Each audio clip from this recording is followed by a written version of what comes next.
Welcome to the Stop Over Drinking and Start Living podcast, where high-achieving, goal-oriented rebel women come to learn how to live a vibrant and fulfilling life without requiring alcohol to get through it.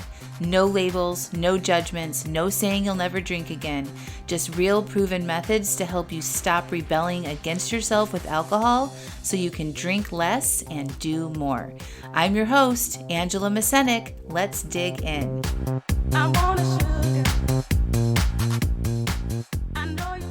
Welcome to episode 191, the number 2 tip to stop over drinking. Hi friends, welcome back. Are you excited about the number 2 tip to stop over drinking? Hey, I want to thank you all for rating and reviewing the podcast after last week. I really appreciate that. And if you haven't done it yet, please, 191 episodes for free. And I don't hold anything back on the podcast. It's not like I'm only giving you like light tips. I'm giving you the best tips to stop over drinking.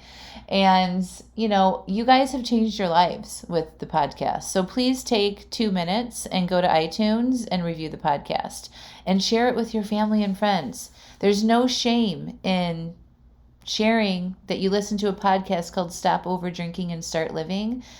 What I have found is that people that share that they're working on this and that this is helpful, get help and put that out in the universe that they're working on it. And their friends and family also, it helps them drink less too. So we need to remove the shame in our society around acknowledging that we are drinking too much and we want to cut back. I mean, it's called Stop Over Drinking and Start Living. So what's the shame in that? Right? Of improving your life and drinking less and doing more of the things that you love. So let it rip, friends. Share with the world. Thank you so much for everybody that has. I really appreciate it. So did you guys use the number 1 tip? The number 1 tip, if you haven't listened to it yet, you should go back to last week's episode 190, and listen to the number 1 tip. The number 1 tip was pause and name how you're feeling in the moment that you want to have a drink.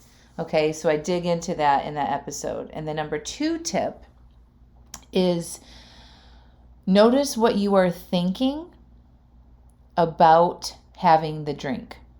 Okay, number 2 tip is notice what you are thinking about having the drink.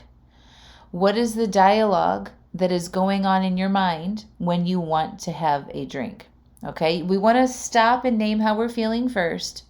And then once we go through that exercise that I explained in detail in last week's episode, you want to get aware of what you are thinking in your mind.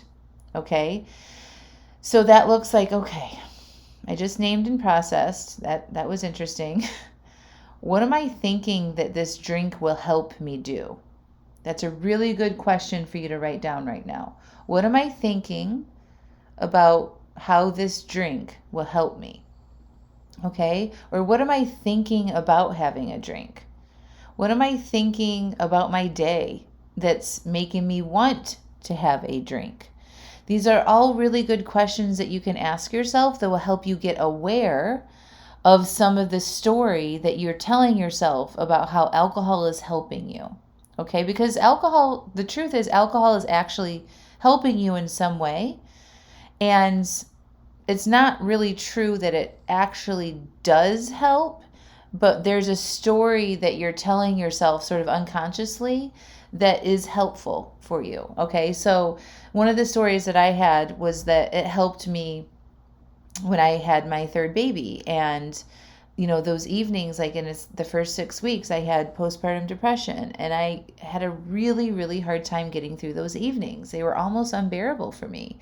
And so my story that I had with alcohol was that it helps me get through it, right? It helped me get through it. And I believed that. And when I look back at it, it did. I mean, it did help me. It took the edge off of those times. And, I don't want to be ashamed about that. It did serve a purpose. It was the only tool I had at the time. It was the only thing that helped me. I was too overwhelmed and full of anxiety and had postpartum depression for me to even get to the doctor. I the idea of packing up my newborn and both of my other children who were under the age of 4 into during the day, because doctors only see you during the workday, and to go into an appointment to talk about the postpartum depression, like the idea of that was way too much for me at the time. And so I self-medicated to get through that. And thankfully, it ended, right? It like kind of naturally moved through me, and it didn't linger for too long. But that's what I did to help myself.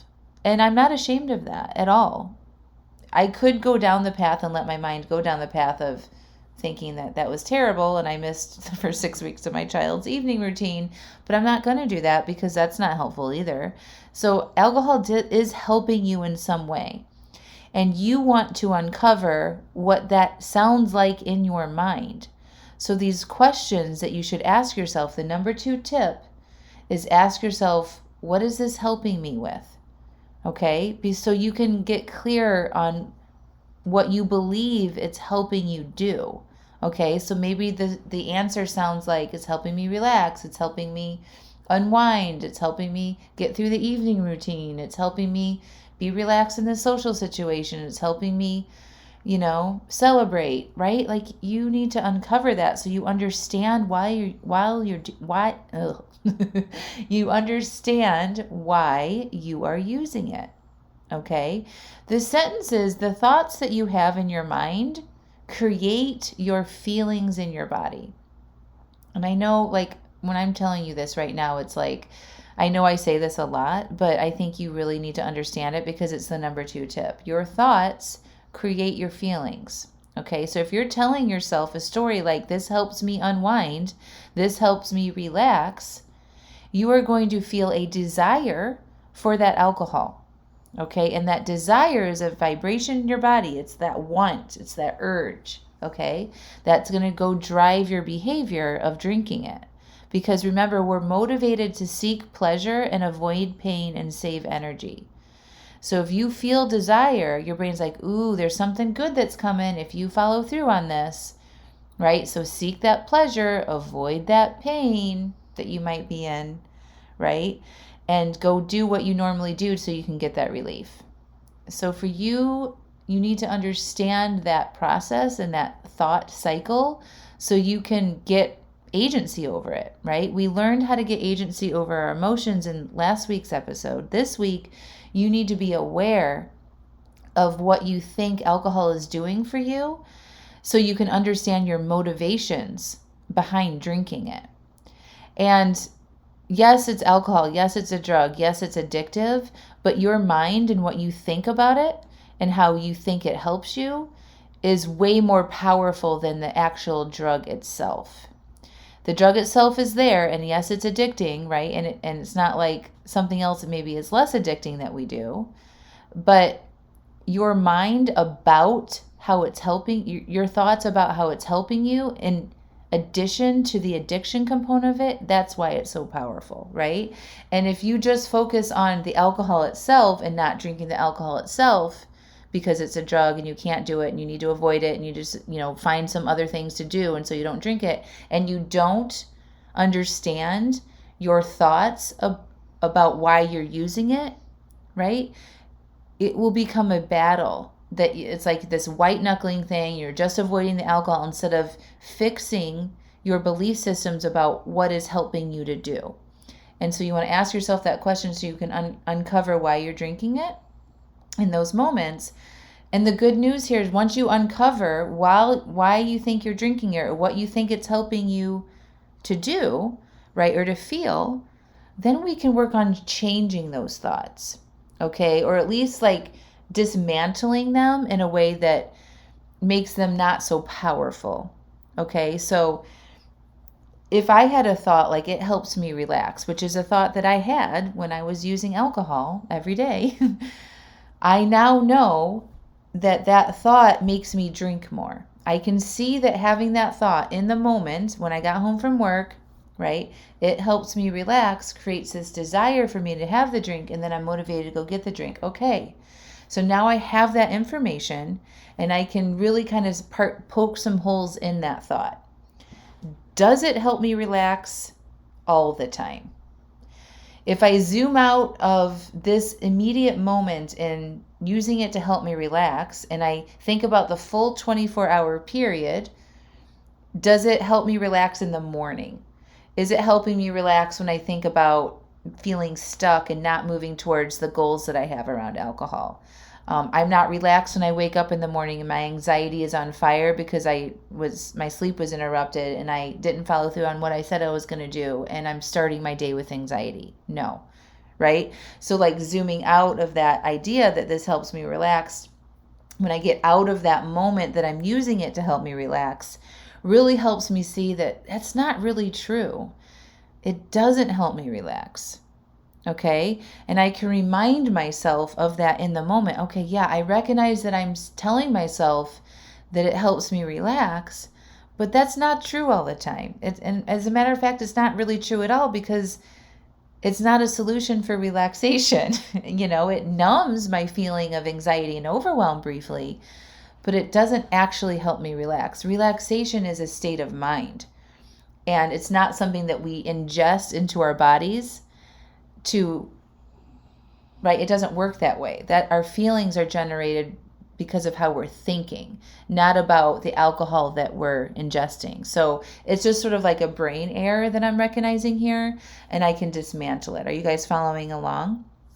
So tip number 2 to stop over drinking is to ask yourself, after you've processed the feeling that I talked about in the last podcast, you want to ask yourself, what am I thinking that alcohol is helping me do? And you want to grab your paper. Gosh, I'm just really stumbling. You want to grab something to write down with, or dictate it in your phone, and capture what comes up for you. And you will have different thoughts about different scenarios. Okay, so it might be a different thought or belief while you're in a social situation. It might be a different thought or belief after something bad happens. It might be a different thought or belief, after a bad day or you're bored or something else. Okay, so there's going to be different responses in different circumstances that you're in. Start paying attention and getting aware of what you think it helps you do, and then start to poke some holes in it. This is where jumping on a coaching call can be really, really helpful. So if you're in my coaching program, definitely volunteer for coaching and come on a call and let me help you uncover that. And if you're not in my coaching program, why not?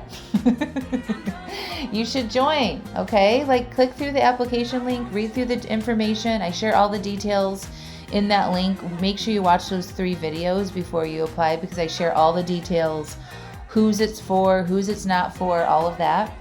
And if you get your application in right now and you're approved and you want to talk to me privately, you can. So and there's no cost to that. It's just a keen interest in joining right now.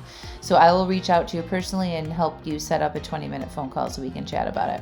All right, my friends, I love you so much. And don't forget to review the podcast, okay? Have a good week. Talk to you soon.